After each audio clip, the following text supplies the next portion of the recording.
Hello, everyone. We will wait a few minutes for other people to trickle in before we get started.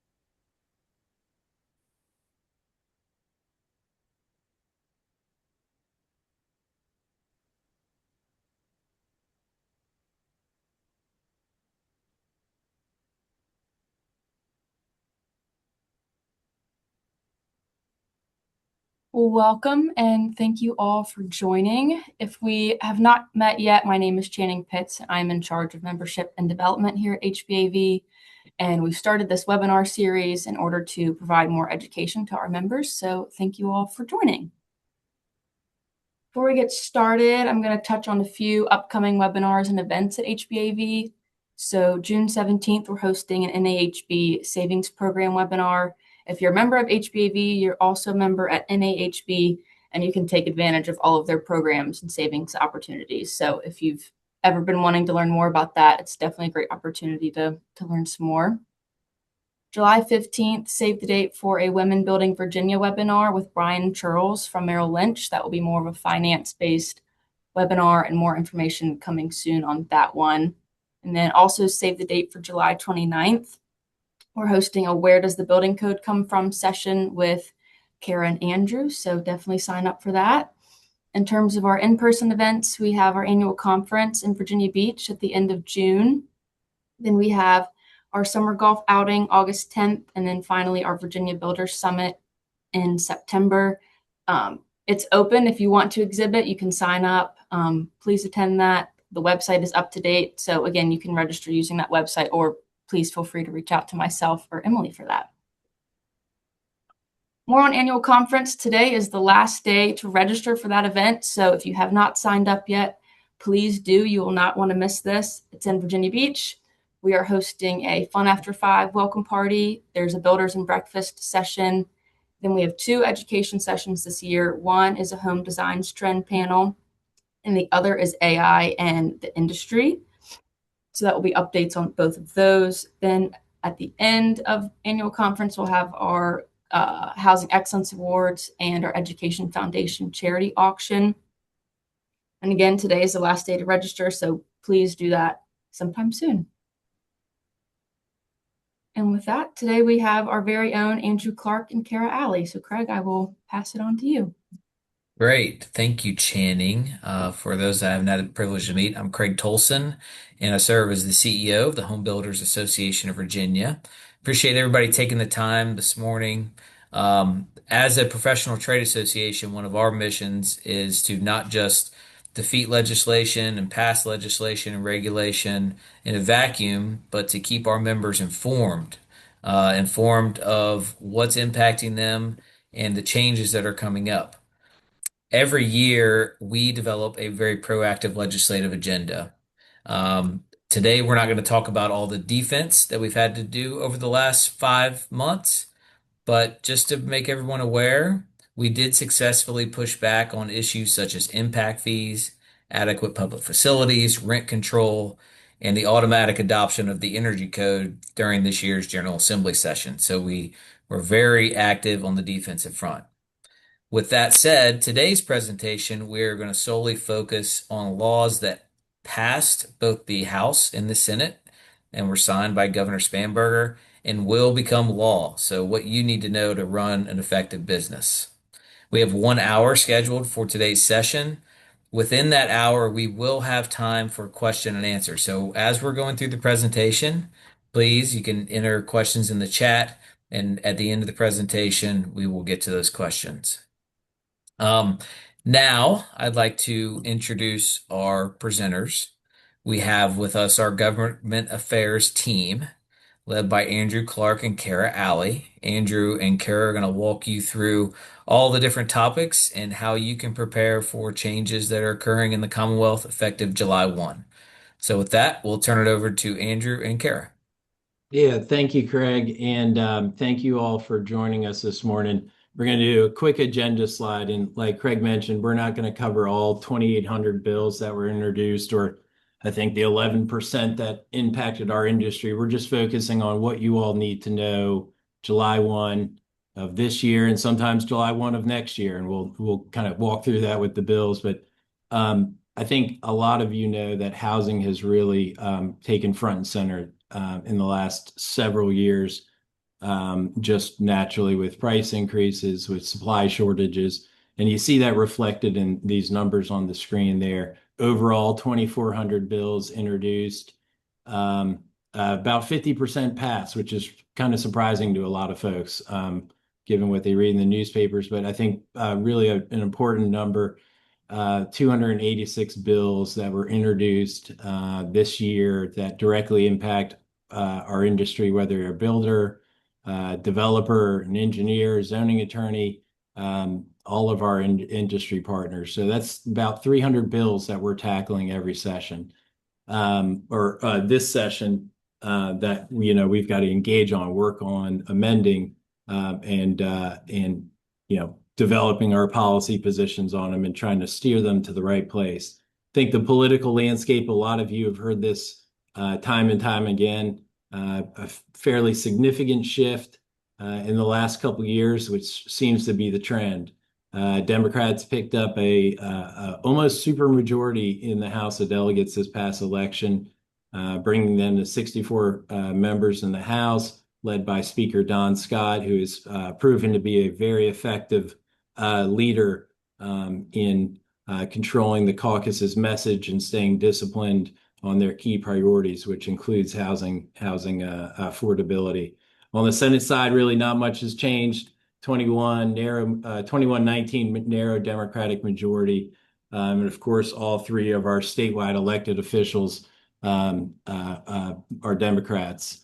And so really what the practical effect of that means is just a different set of issues that we focus on. Democrats following Governor Spanberger's campaign trail really gravitated towards the affordability message, the housing message. And so you see that reflected in the bills that we'll go through shortly. A lot of similar bills that we've seen in years past, and a lot of new legislation that we haven't seen previously. So the first category we'll focus on is really a catch-all almost: zoning, land use, and local government authority. This has been a really hot topic, particularly zoning and land use. The debate over how much control the state should have, or how much control localities should have over local zoning authority. And I think this year we've seen more bills than we have in the past that really start trying to push the bounds and get the General Assembly into local control. So the first bill we have under this category is our water and sewer connection fee relief bill. This one builds on prior legislation that HBAV introduced that authorizes localities to reimburse developers for water and sewer connection fees. This legislation adds two more mechanisms to help further reduce the upfront cost of housing development.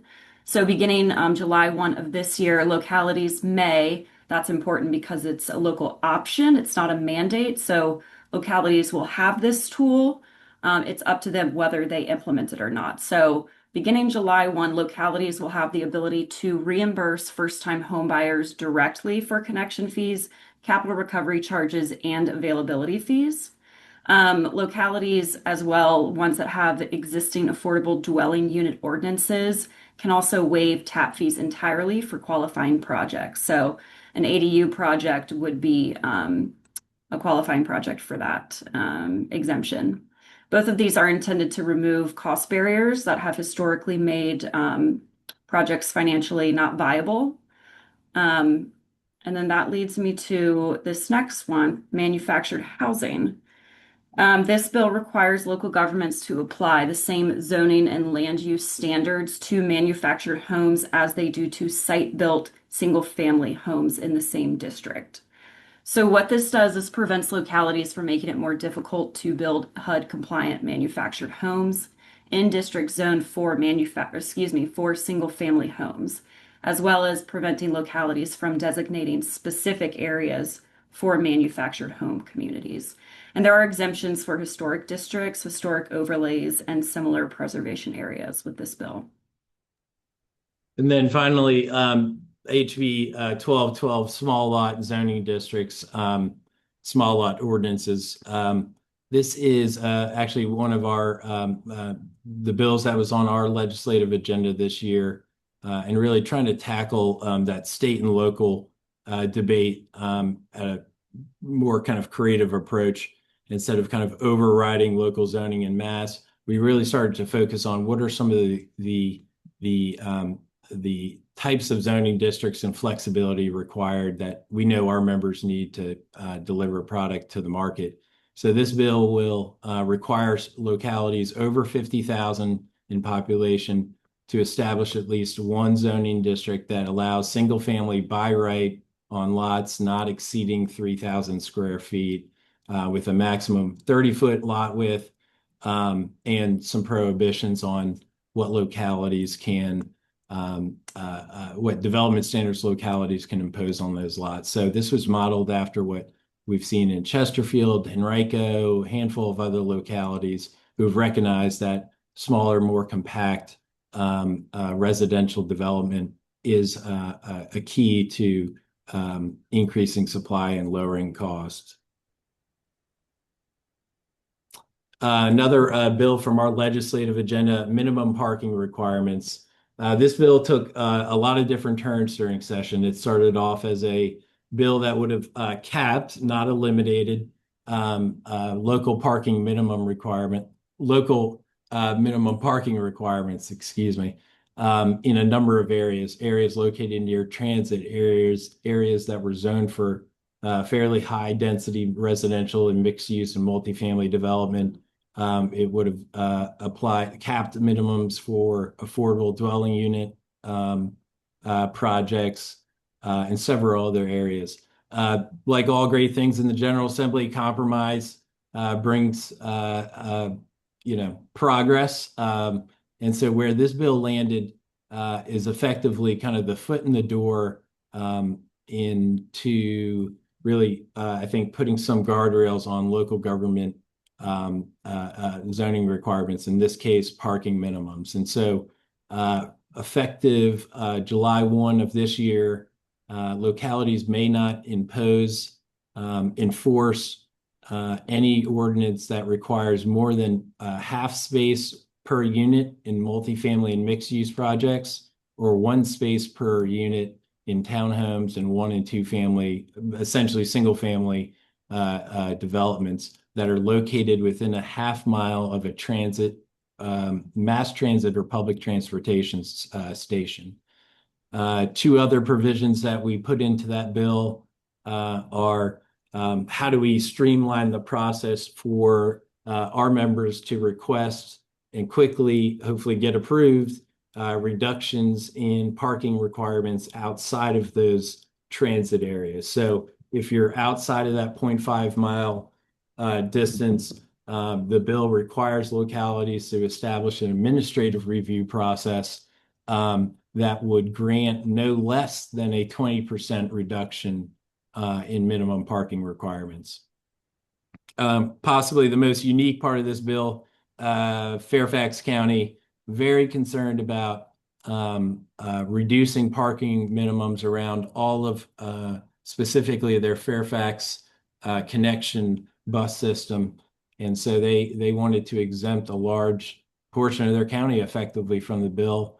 And so what we did, again, kind of working through the compromise consensus building process, was allow the board to vote to impose higher parking minimums than what the bill allows, on the condition that they set up an administrative process that allows for a reduction of no less than 25% of the parking requirements. The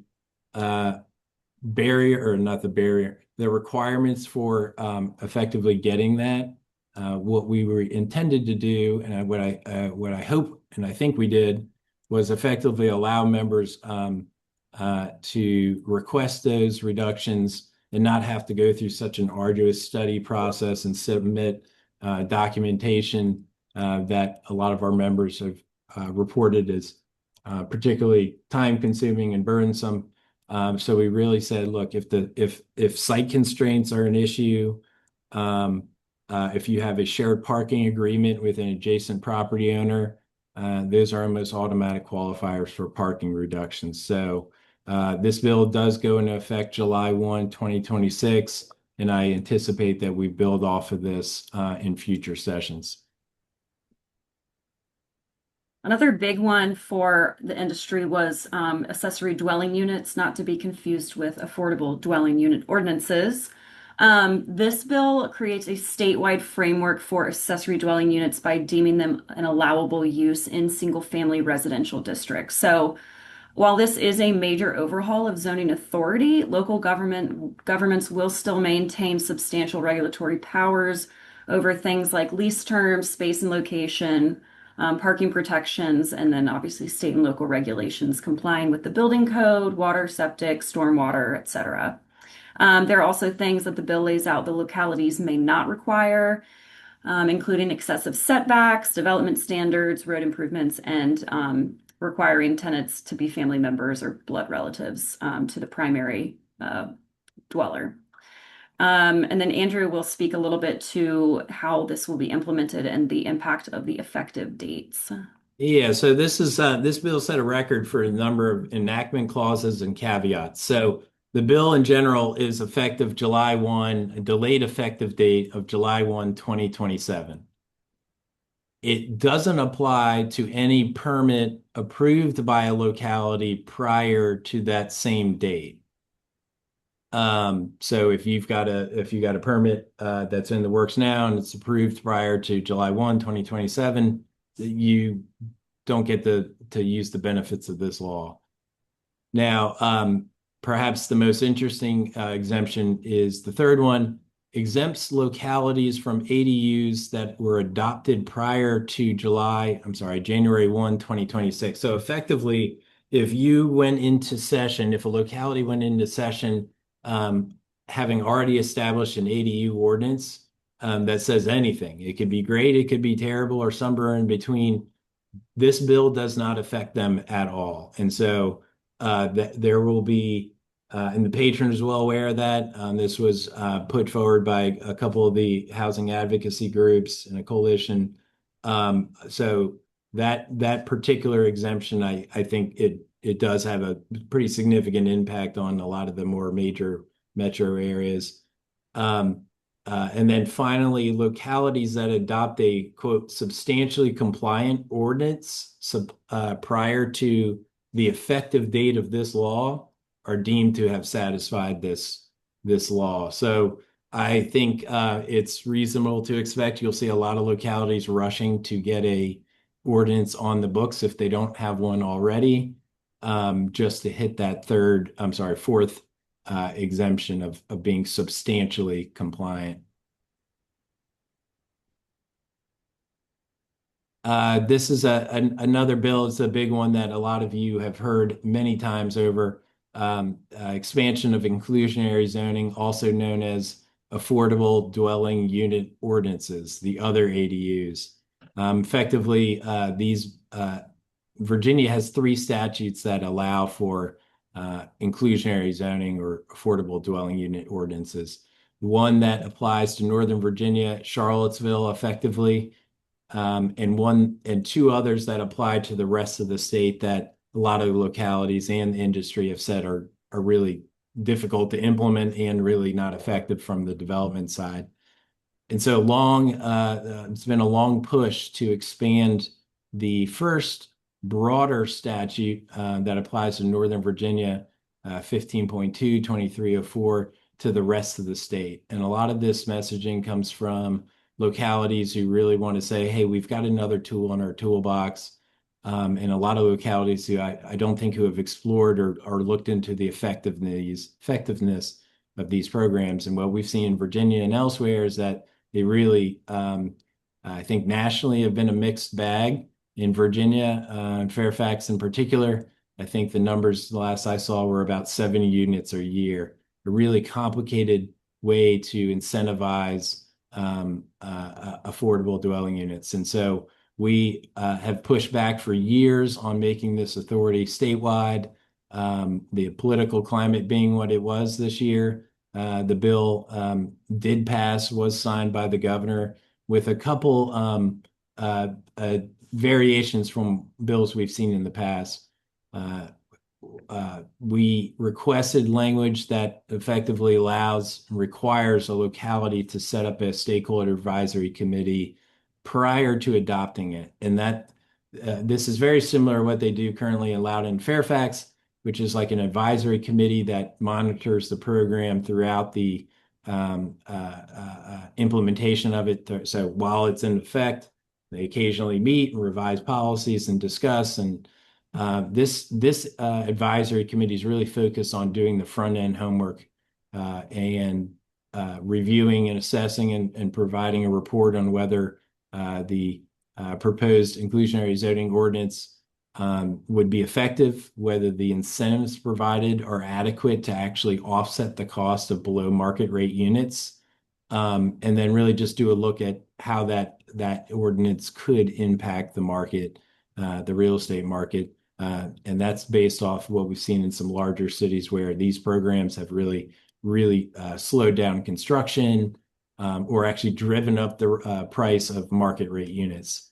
And the last, I think, key provision, most of you all know, 2304, largely focuses on density bonuses, optional density bonuses.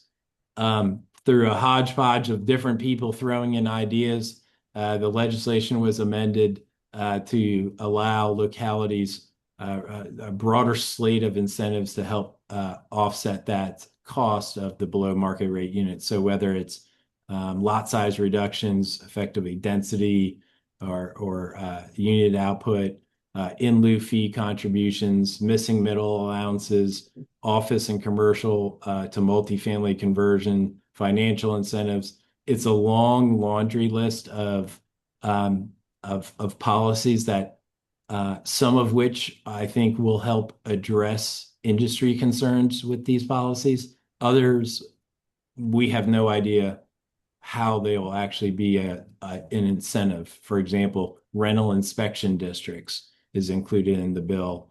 And I'm still trying to figure out how that would make a development deal pencil out. But nonetheless, this bill did pass. It's effective July 1, 2027.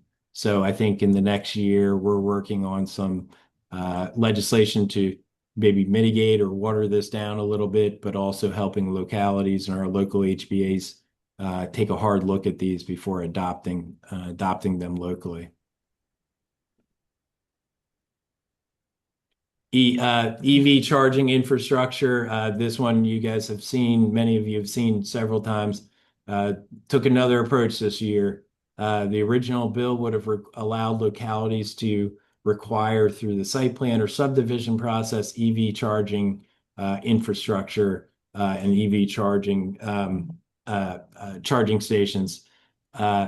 Really, we went to the patron and said a lot of the industry's concerns relate to the development side, not so much the cost impact of including EV ready or EV capable infrastructure into a home, but the impact it has on site layouts and easements, and other things that really eventually trickle down to the house cost. So the bill does a couple things. It requires the Department of Energy to work with stakeholders and the State Corporation Commission to look at that electric distribution infrastructure, siting standards, placement standards, design requirements.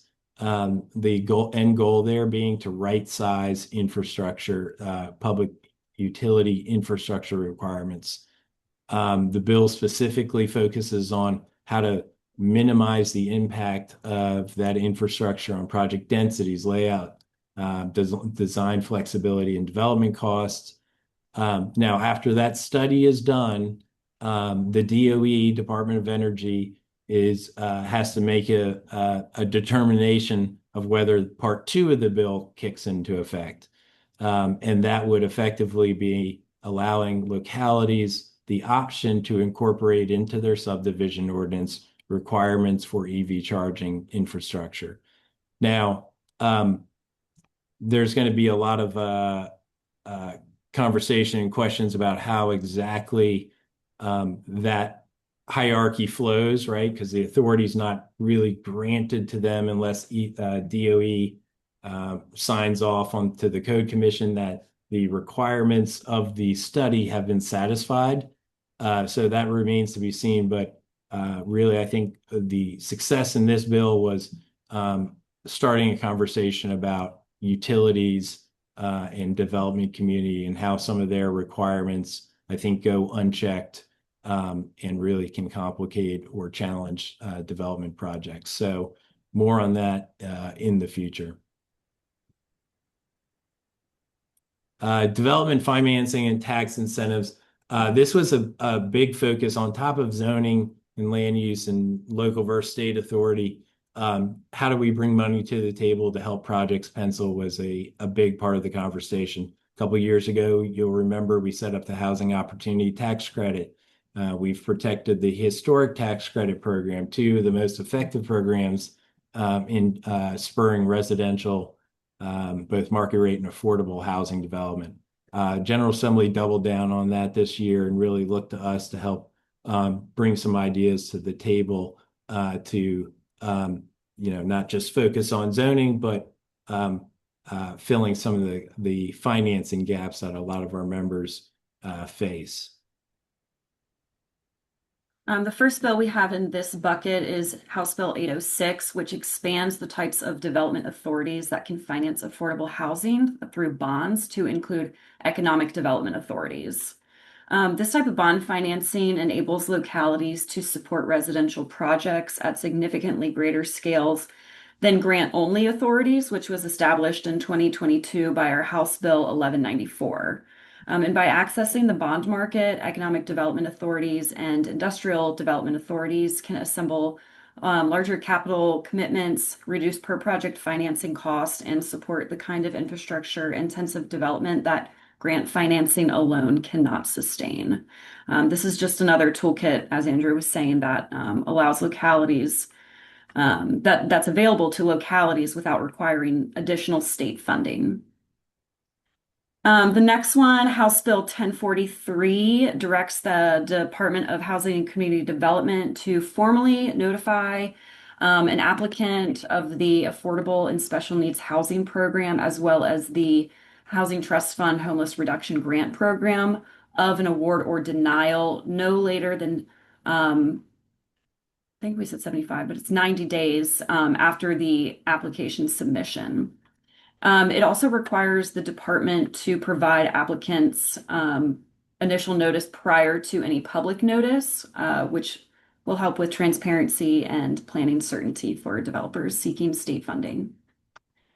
The next bill, private activity bonds, increases the housing allocation of the Virginia state ceiling on private activity bonds from 57% to 67%. And this effectively leverages the Commonwealth's bonding authority to unlock a larger and more reliable pipeline of bond-financed developments and assistance programs.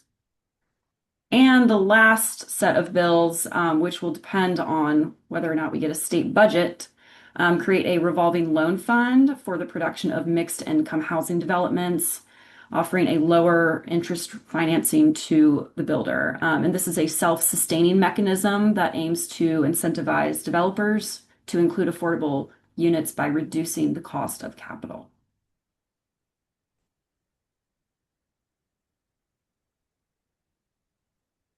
And then finally, I think our last one, bill that was a part of our legislative agenda that has really evolved in a great way over the last couple of years. Affordable housing performance grant programs. Several years ago, you may recall Delegate Betsy Carr carried legislation to open up, much like our bill this year, local EDAs and provide them the authority to issue grants. The challenge that we faced was that constitutionally, localities could not provide tax abatements for new construction projects. And so what this legislation does is effectively codify and put more visibility on a program that stems from Delegate Carr's legislation several years ago that was subsequently implemented by Richmond. So you'll see here allows localities to set up these performance grant programs that rebate a portion of the increased real estate tax revenue generated by a residential development in exchange for long-term commitments on the number of affordable units and the rent levels within those projects. So just as a case study, and these numbers are remarkable. So I think since 2023, I believe is when we did that bill, the city of Richmond adopted that program, put it into a place, so developers will pay the full real estate tax up front and have that money reimbursed through the EDA, a portion of which is, EDA grants rebating a portion of the incremental tax revenue from the project that's completed. Now, that's contingent upon the project maintaining the long-term affordable units that are really codified and agreed to in performance agreements. Now, in the last 2 years, I believe, that's put 3,200, at least 3,200 units in the construction pipeline, real units. These aren't kind of speculative projects, projects that are coming out of the ground now. Those 32 units have just come from 25 agreements that the city has worked on with the development community. And so we've seen a lot of market rate developers, a lot of developers who haven't traditionally gotten into the affordable housing space, understanding and seeing the benefits of this kind of program. We've also pitched this as really the more effective, more efficient way to more effective and efficient alternative to inclusionary zoning. In Richmond alone, it's produced more units than Fairfax County's program has, in multiple years combined. And so, again, this is authority that localities have had. It was kind of buried in the IDA statute. And so we put some parameters, kind of flushed out the details of the Richmond program and codified it in the statute. And so, kind of a key takeaway here is for our local HBAs, for our members, this is something localities want to hear about. I met with a couple of cities the other day, talked about this program, and these are the kind of tools that they may hear about, but don't necessarily follow up on. So we encourage everybody to really talk to their local officials about the success they had and that they've seen in Richmond. Labor and licensure. Several years ago, as we've gone through this evolution of political balance of power, the Democratic caucus really started sparking more conversations about minimum wage and how that ties into housing. Right, you got to have a livable wage to afford the median price home in most areas, if not all areas of Virginia. And that's also led into conversations about labor and employee protection. So we saw a number of bills this year that are, some are more high level, more kind of broader business, impact the broader business industry, and then we'll focus on some of the ones that are specifically related to construction and development. As Andrew said, a big one for this year was minimum wage. This was a top priority for Democrats when they had the trifecta back in 2019. So after the 2025 election and their resumed trifecta, they resumed their legislative agenda with this minimum wage push. So this law, House Bill 1 and Senate Bill 1, enact law codifies the current inflation adjusted rate of $12.77 per hour, and then establishes a phased schedule of increases. January 1, 27, beginning 13.75 an hour, and then January 1, 2028, $15 an hour. Beyond that, in 2029, the bill authorizes the Department of Labor and Industry to make minimum wage increases on an annual basis, but it does not specify the dollar amount. Complementary legislation narrows two long-standing exemptions that have excluded certain workers from minimum wage protections. The first one is for farm laborers. That exemption was appealed outright effective January 1, 2027. And then the other one, the exemption for certain domestic workers for overtime pay requirements is subject to a reenactment, so that has to be passed again next year during session in order to become law. Moving on to pay transparency and wage history. These two bills introduced structural changes to how Virginia salary disclosure and wage history practices are. Beginning July 1, 2026, all employers must include the salary, wage, or salary range in every public and internal job posting. This extends to promotions, transfers, or equivalent opportunities as well. And any stated range must reflect a good faith determination by the employer. Employers are also prohibited from asking about or relying on a candidate's prior pay at any point in the hiring or offer process, with one caveat being that if a candidate volunteers this information unprompted, the employer may use that to support a higher offer, but not a lower one.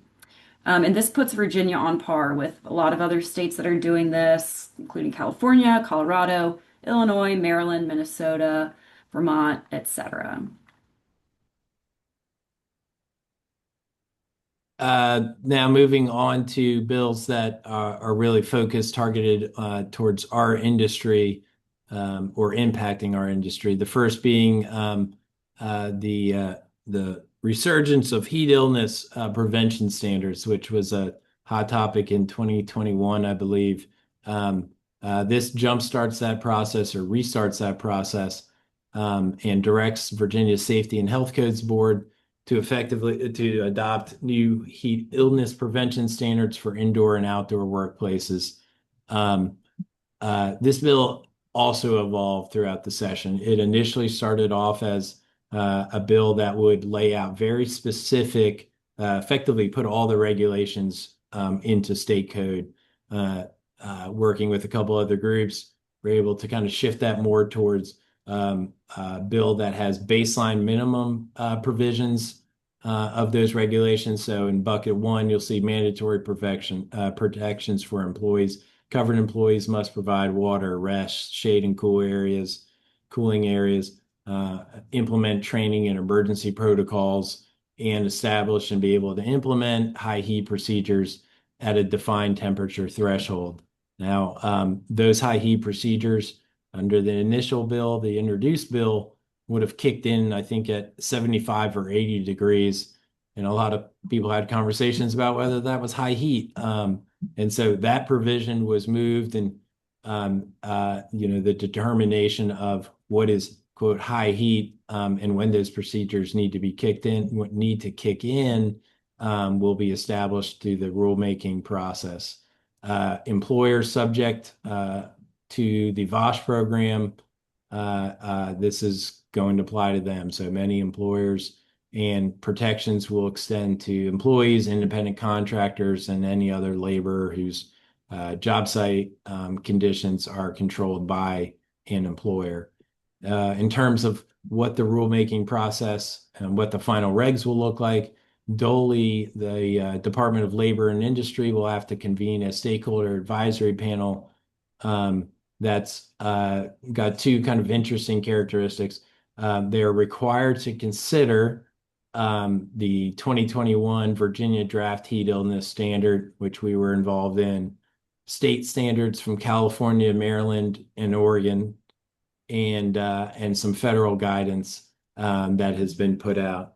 The regulatory panel is also required by statute to include more than 50% of its members shall be from, I believe, labor organizations or affiliated, trade groups and associations. So I don't want to say the deck's stacked, but when you've got 50 plus one, um, that tends to kind of the writing's on the wall on some of that. And so we'll be reaching out to a lot of you and some others to try to really mitigate, I think, some of the conversations that will come out of that regulatory panel that we'll serve on.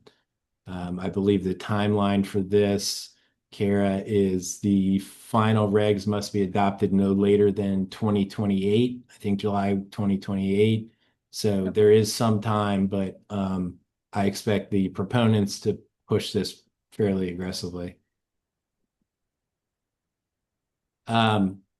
Service employee retention ordinances. And so there's a lot of text on this slide. This is something you want to pay attention to if you're a multifamily developer, a commercial and office, if you're involved in the commercial and office building industry or industrial warehouses, distribution centers, schools. It covers the gamut, even airports. But effectively, what this does is allow local governments to require successor property owners and contractors to retain existing service employees for 90 days following either property acquisition, so ownership change, transition to a new service provider, or in the instances where those services are kind of brought in-house. This is complicated to explain. I'll try my best how this bill kind of works. It says that localities can do what that top sentence says. You can effectively kind of protect incumbent service contractors. But from there, it allows localities, one, the option to either adopt an ordinance or not. So they don't even have to talk about it. They don't have to look at it. They don't have to adopt anything. From there, if they do say, hey, we want to adopt it, localities have a lot of discretion, some pretty broad discretion to require compliance with one of the 6 items below. And so you can really, as I think a lot of people are interpreting it now, localities will be able to kind of cherry pick. All right, are we going to apply this to multifamily? Are we going to apply this to commercial or to airports, which was originally in other states kind of the key driver of this bill? They'll be able to determine whether they want to require employers to retain existing employees for 90 days. They'll be able to determine whether, during that 90-day transition period, the bill says that you can fire folks for just cause or just general workforce reductions that are based on a quantified an assessment of whether the number of employees is even needed anymore. Pretty broad kind of off ramp there. Notice to employees and information, performance evaluations for retained employees. And then, of course, the enforcement and liability. So it will be interesting to see what localities choose to pick to adopt an ordinance or even explore the idea of an ordinance. And then from there, what localities kind of prioritize, right? Or we argued that multifamily buildings really aren't the case study where this is a massive problem or a statewide problem. You see it at some of the more kind of larger like airports and ports and things like that, where there's a large number of employers. So I think the key takeaway here is just kind of monitoring your localities and kind of getting ahead of those conversations about whether they want to implement this. And then from there, really trying to make sure that the ordinance, if they choose to adopt it, doesn't include some of these really stringent requirements. Right. We talked about retaining employees. So how do we get more employees? It is no secret to you guys that the construction sector faces some of the most acute skilled labor shortages across the country. So these two bills remove barriers preventing qualified individuals from entering the workforce. House Bill 165 requires any contractor licensing exam averaging more than 50 administrations per year over the preceding 4 years to be offered in any language that meets the Federal Voting Rights Act threshold for printing election materials. So what does that mean? This basically ties the requirement to a federal standard that's already used to assess linguistic needs of established communities. So this will give the board a concrete and legally grounded trigger for determining what languages qualify for this.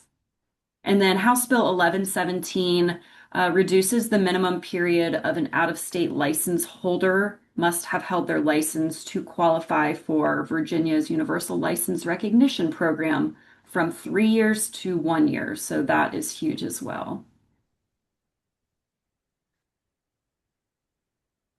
Energy and environment. These bills popped up. It's surprising. There seemed like less of a focus on a lot of our industry and this session compared to prior sessions. But we'll jump into the first bill that we want to highlight, which is our favorite topic: tree replacement ordinances. You all know that there's two statutes, one related to tree replacement, one related to tree preservation. The first being tree replacement that was limited to previously limited to localities with a population density of 75 people per square mile or localities in the Bay watershed. So I want to just kind of lay out from the get-go. A lot of people have thought this is a fairly significant expansion when we worked with Weldon Cooper to kind of look at localities in the Bay watershed at a certain that were below that threshold. So effectively, what localities didn't have this authority previously that now have it? And what we found was that it's a lot of very small rural localities on the south, some of South Side, and then up through the southwest corner and parts of the lower Shenandoah Valley, for lack of a better description. So mainly localities where there's not a tremendous amount of development. And that's been one of the challenges and things that we've messaged on this bill with the Bay Foundation is that localities aren't adopting these ordinances. From our experience and conversations, a lot of localities have used kind of their grandfathered authority. But nonetheless, 15.2, 961, replacement of trees during the land development process now applies statewide. It does establish two new density thresholds. So for site zoned under 2, over 2, but under 5 units per acre will be required to have a 25% tree canopy reduction. I'm sorry, tree canopy, not tree canopy reduction, tree canopy after 20 years. And then for sites zoned under 2 units per acre, will be required to have a 30% canopy. An interesting provision was also added saying that any locality approving a site plan or subdivision plat increasing density may require that the project meet canopy percentages applicable to the site's pre-development state. So we'll see how that actually plays out in practice. Extended monitoring. This allows, in theory, maybe clarifies that localities can monitor and track and assess tree canopy conditions and coverage at development sites for over 20 years post project completion, but they can't enter the site to do so.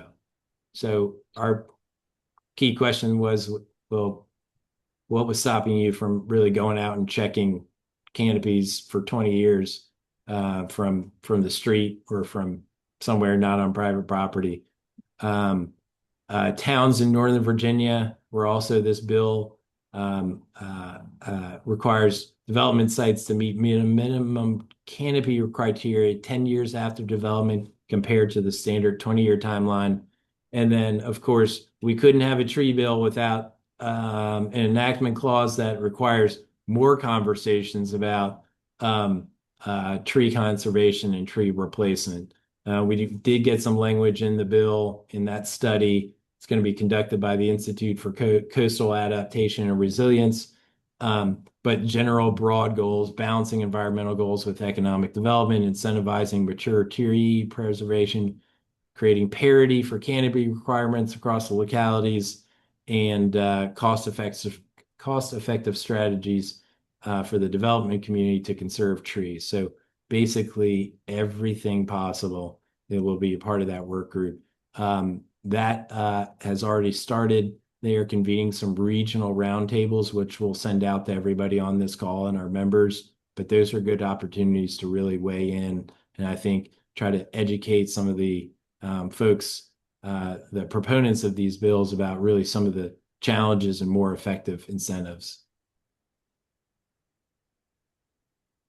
Habitat Policy Oversight Committee. This is, I think, something that's an emerging area. Establishes an advisory committee within VMRC that will not have final regulatory authority, but the new committee, the recommendations it provides to VMRC must be given due weight to I said that backwards. VMRC has the final regulatory authority, but has to really strongly consider or give due weight to committee recommendations. And you'll see on the right side of the screen what that committee is going to be looking at. They're going to be looking at recommendations for kind of general division policies, procedures, priorities, and habitat-related rulemaking and regulatory amendments, mitigation and permitting strategies for all the natural resources that the division covers, and then kind of processes, efficiency and transparency improvements, and permitting and interagency coordination. So I think a lot of good can come of this, and then also some areas that do cause some hesitation. And then finally, the closing section. Several years ago, we kind of came to this realization that building permit data and anecdotes really aren't enough to really convey some of the struggles that the industry is facing, and that we really need to consolidate and collect more tangible, actionable data, and not just for our own purposes, but for state and local policymakers. And so Delegate Ware carried legislation that set up really this clearinghouse of local housing policy. So everything that affects local residential land development and construction, that bill required them to effectively report annually on what changed, whether they were increasing densities, removing zoning districts, trying to get a gauge and give state policymakers a pulse of what's happening at the local level. And that data has already been collected, and the bills from this year really expand upon those efforts. Yeah, just going off of what Andrew said, this was a multi-year effort. And the most recent bill on this, it was actually a series of bills. I think this whole slide is about four bills. But the most consequential addition to these reports is probably the application data. Localities now must report the number of residential development applications submitted, approved, denied during the preceding fiscal year, which covers both legislative approvals like rezoning and by right administrative applications. This also includes the number of units proposed, approved, and denied. Under this law, localities must also disclose changes to zoning and subdivision ordinances, proffer policies, comprehensive plan amendments, local fee schedules, housing incentive programs, and any studies or infrastructure analyses prepared during the year. And then one of these bills additionally consolidates all of these reports into an online platform for transparency purposes. Now, the kind of anomaly on here is number 4. This is House Bill 910. And it requires DHCD to track as part of their 5-year statewide housing needs assessment. It requires them to track the footprint of large institutional investors. So that applies to any institutional investor who holds an interest in more than 50 single-family homes or more than 10% of manufactured home parks in the state. So really, together, these bills will create a statewide, standardized, and publicly available record of how localities are processing residential developments, what they're charging, how long they're taking, and what they're approving. Like Andrew said, to help us get a better idea of what's going on at the local level, both in the industry and for informing legislators of state policies. So. Yeah, and I'll add to that before we close. The first three on here were HBAV bills, and again, these are kind of the first one being kind of a funny provision. A lot of legislators were confused about, but effectively, we want to know when localities are adopting ordinances or adopting the laws that the General Assembly passes every year. We've adopted, Lord knows how many in the last several years, and we still have localities who said, "Well, we haven't adopted it yet, or we're working on it." And so we want to put a little pressure on localities to actually get those in place because it does build a narrative. And same with development activity. Building permits are a snapshot in time of what construction is. But if we don't know what that pipeline of developable lots is, we want to be able to articulate not just, well, permits went up and down, but localities aren't zoning enough to actually feed the pipeline, the construction pipeline. So it's a multi-year effort, like Kara said, but data that we just desperately need in order to really, I think, push for more aggressive reforms on the zoning level and some other changes. So, And with that, we'll take questions. yeah, happy to take questions. I have a question box here, or Channing, do you want to walk through those? Yep, if you have questions, you can put them in the Q&A feature. We already have two. The first one is, could you advise how our HBAV members could use the new legislation to build affordable housing on church-owned lands? It's a really good question. We did not include that in this presentation, not on purpose, just the sheer amount of content we wanted to get through. But for those that don't know, Faith in Housing was legislation introduced and passed this year, heavily negotiated, effectively allowing 501c3s and religious institutions to have bypass the rezoning process, effectively have their projects become by right. Now, what to expect from that? Well, there's a couple kind of caveats. So the law doesn't take effect till January 1, 2027, and then sunsets January 1, 2031, giving the General Assembly an idea, some time to kind of assess it. To actually avail yourself of that legislation, you've got to own the property for 5 years. 60% of the units must be affordable for 30 years. There's some household income requirements, and then a number of really heavily negotiated kind of what localities can regulate and what they can't. Got to be connected to public water and sewer within 500 feet. I think the maximum height's 45 feet or the highest building within 500 feet. It excludes industrial zones.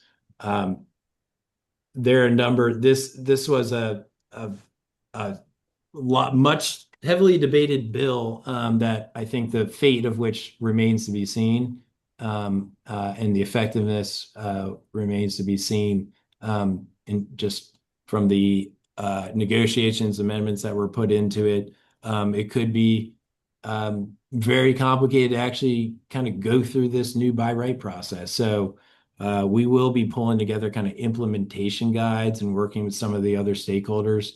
This wasn't our bill per se. We had input and try to help drive it towards the right place.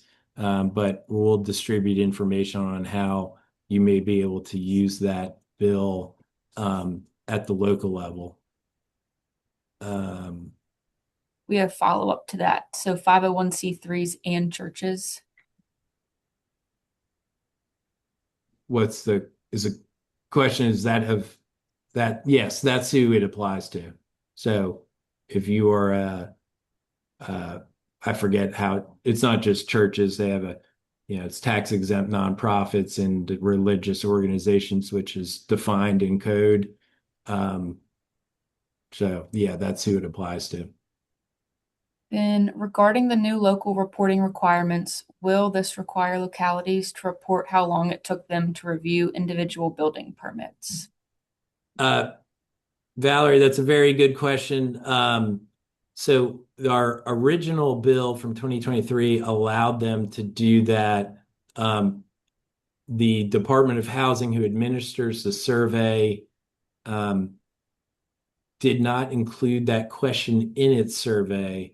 And we also put some kind of catch-all language in there. So we're actually going to be working with the department to kind of overhaul that survey and get it more pointed questions so we can, instead of having the department say, what did you change in your subdivision ordinance? We want to focus on those key things within the subdivision ordinance that really hurt or help our industry so we can get some of those finer data points. So building permit data is one that, and a couple other things with local building departments that we're going to be working with DHCD to include in that annual reporting survey. And the last two are just about providing slides after this.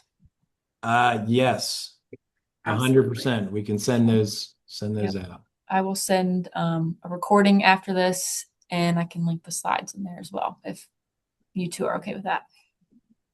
Good by me.